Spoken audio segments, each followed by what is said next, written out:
Okay, this is the Kershaw RJ Tactical 3.0.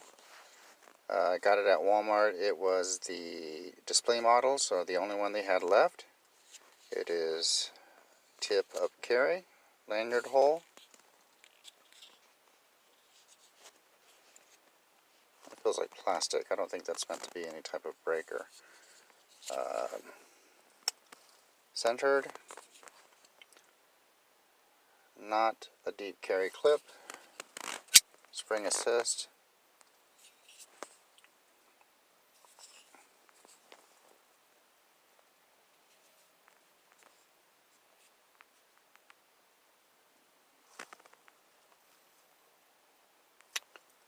Solid lockup. It's not quite, it's a little bit to the right of the middle.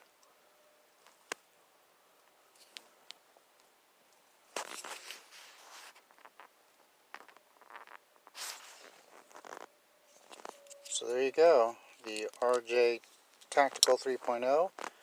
I will Google some more information on it since I didn't get a box.